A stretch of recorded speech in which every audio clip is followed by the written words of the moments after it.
I can only speak for myself, but I feel like now is exactly that time where you crave spring and summer and you're so excited. At least I am so much. It was so hard for me to decide on which perfumes I want to have on my perfume tray this month, because I told you I don't want to overwhelm myself, but I also want to enjoy all of the beautiful perfumes in my collection. So I tried to condense it to 10, but I have several perfumes looking at me and I do want to wear them as well. But anyway, let's start with those ones. I feel like this selection even looks like spring. It's such a fun, colorful selection. So let's start with the first one, which is Jungle Fantasy by Britney Spears. This is actually my only Britney perfume. Even though I was her biggest fan growing up, I never owned a perfume, but I feel like I would like her fantasy line. It is very fruity, very sweet, very young smelling, all of the ones I smelled at least, but they smell good. And as I told you before, for me, perfume does not have to be like, oh my god, so niche smelling all of the time. And sometimes I just want something that makes me feel good. And this is exactly that. This is such a beautiful, easy to wear, shampoo-y kind of scent. It smells fruity and fresh. It's green. I think there's yuzu in here. There are fruits in there. It's such a fun scent and actually quite potent. It's not a beast mode whatsoever, but it's not a super weak scent, especially when it comes to celebrity scents and the price range. I even love the bottle. It's a lot, but it's also kind of cute, and it's just something that I crave a lot when it's getting warmer. Then I have this one, and this is an addition. It should be here and not on the tray because I'm so unsure. I am searching for the perfect vanilla scent that is just simple yet beautiful. Something that I can mix with all of those if I want something more sweet, more of vanilla smelling. And all of the ones I have in my collection that I do like are not simple enough, like the Goddess from Burberry or Kayali, even Billie Eilish. Vanilla scents like that are not simple enough for me. And this is what I thought would be the case with Dulce by Rosie Jane, but I just don't vibe with it. For some reason, to me, it smells almost like plastic dolls, like those doll heads that you smelled as a kid. It has like a scent memory attached, so that's fun, but still I don't want to wear it, and it's just too plasticky for me and too artificial. So for that reason, it's like it should be here, but I will try to make it work, but I don't think I can. So let's put it here and continue with one that I'm definitely gonna wear, which is this one. This is Chloé, and I think it is called Lumineuse. This is, I think, a L'Eau de Parfum. I adore the packaging and the bow and everything. It's so cute.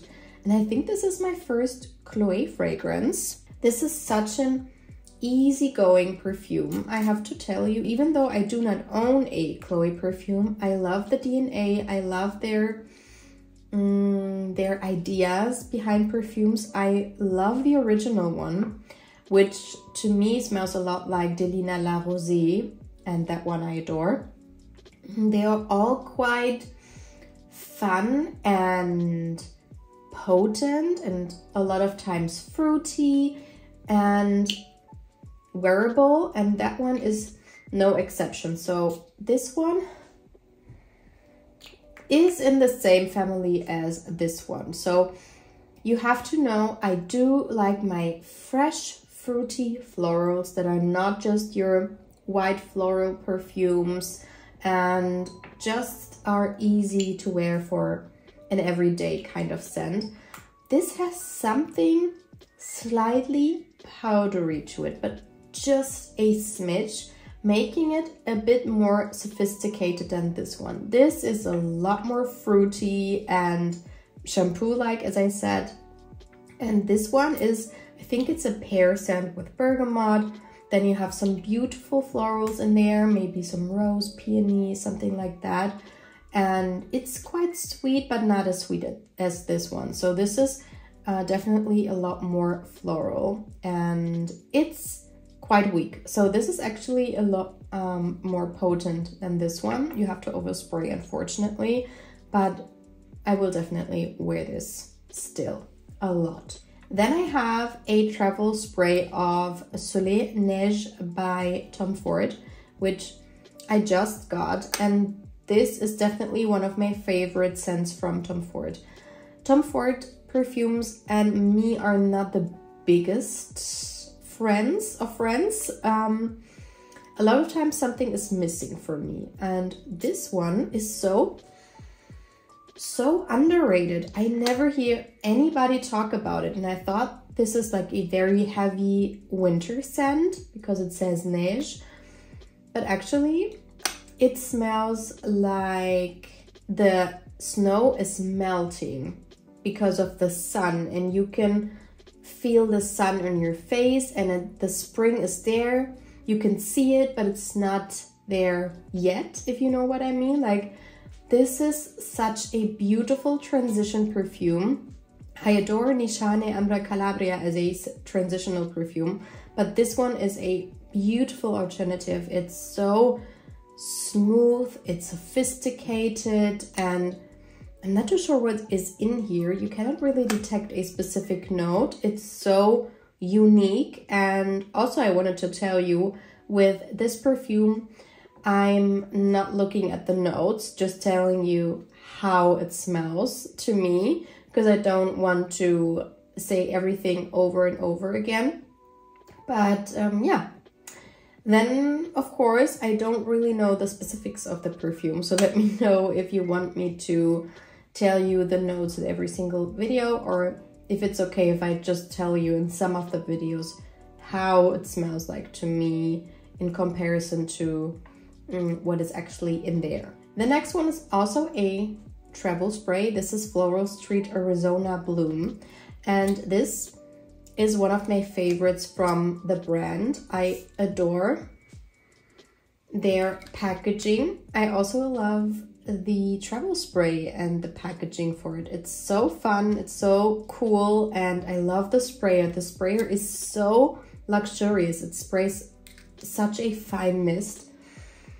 And this is something like Another 13 by Le Labo, not a perfume, something molecular like that, mixed in with some fresh coconut flakes and some citruses. This is what it smells like. I have this on right now, and it's such a beautiful, easy to wear take on those molecular fragrances that are oftentimes hard to get, hard to smell, hard to detect.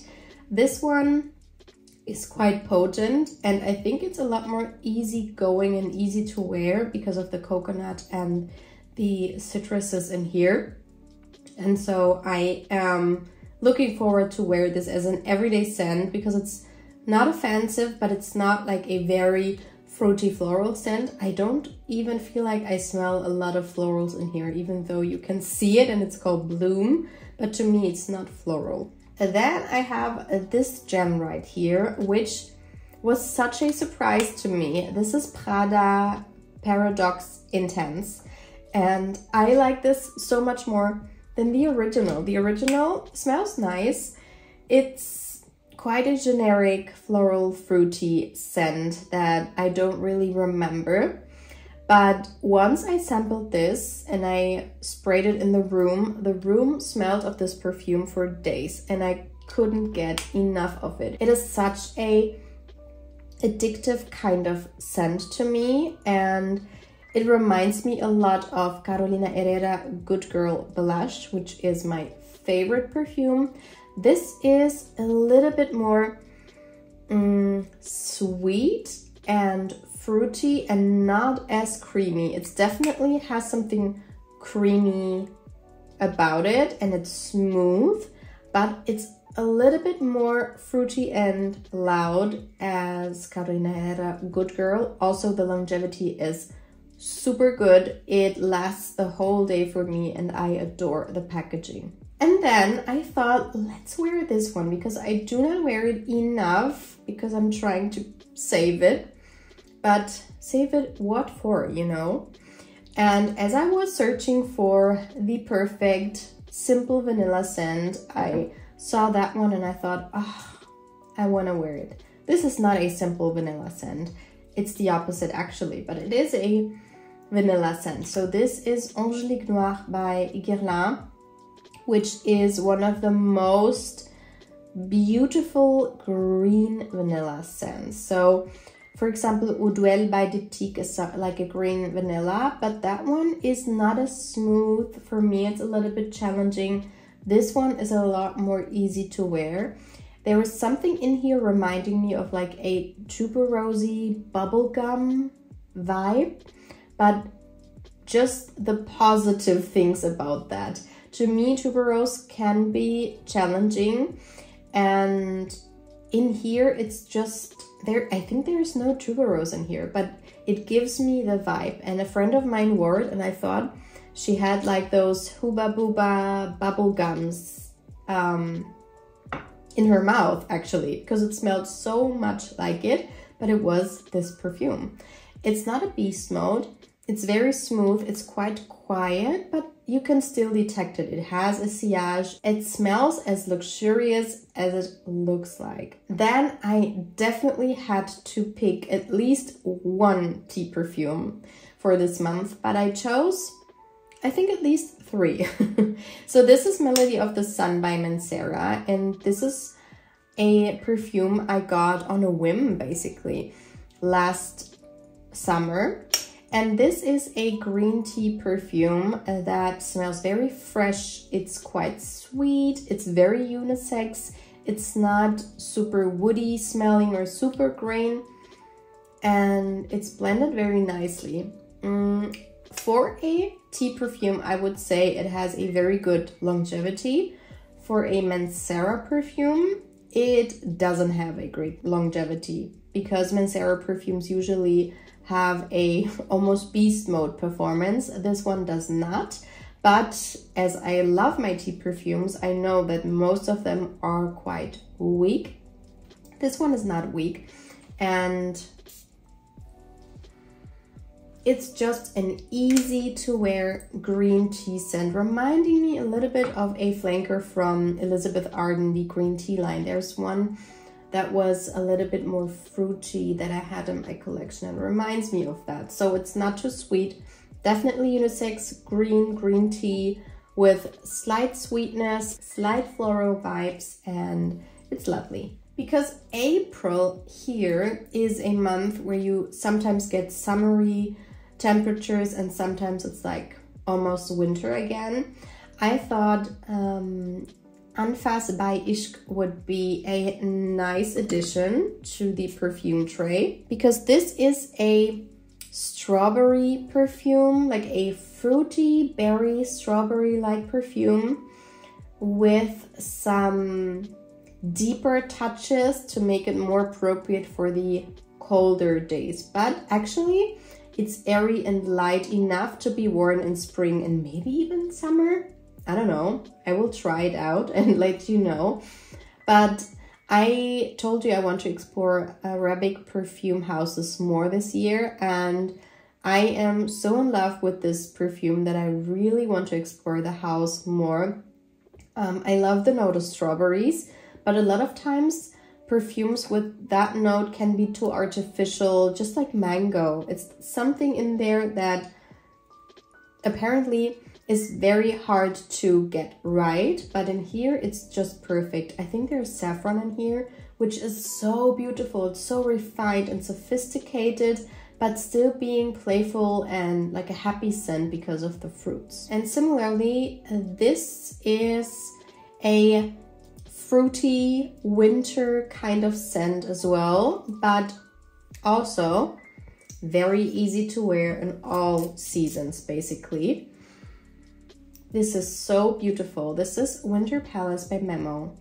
And I don't think I've ever smelled something like it before. So I think this is a red tea perfume, but it smells like a red tea, like a fruit tea that is red with a lot of berries in it. It's quite cold and it's a little bit spicy and tea-like. It's so relaxing, but it's something completely different than, let's say, Melody of the Sun, which is quite green and fresh. And this one has the spices in there to make it interesting, and it's such a beautiful, innovative take on tea because it's red tea, and I've never seen red tea in a perfume, and I love their take on it. I also adore this picture, but I have to tell you, this is not a strong perfume, so it doesn't look like it, but every time I wear it, I have to overspray heavily. And the last perfume for April is Ibiza Nights by Carner Barcelona. I wore Marbella last month and I liked it a lot. And so this month I want to give Ibiza Nights a chance. This is a lot more sophisticated than Marbella. Marbella to me is like a easy to wear fruity scent, a little bit like this one, but a lot more refined and mature. This is very young smelling, but this is even more mature. This is like your fresh out of the shower, very floral, slightly fruity scent in the same realm as J'adore l'eau by Dior, or Yin Transformation by The Harmonist. If you like perfumes like that, you will like this one. It's not a weak perfume whatsoever, and those fresh perfumes tend to be quite weak. And so I want to give it a chance, as I said. To me, it smells a little bit like my mom, like something my mom would love. So sometimes for me, it's hard to wear things where I imagine someone else close to me. So maybe it will end up with her, but still it's so beautiful. I really want to give it a chance. So these were the perfumes I really want to wear in April. Let me know which perfumes you want to wear this month, and I hope to see you in my next video. Bye!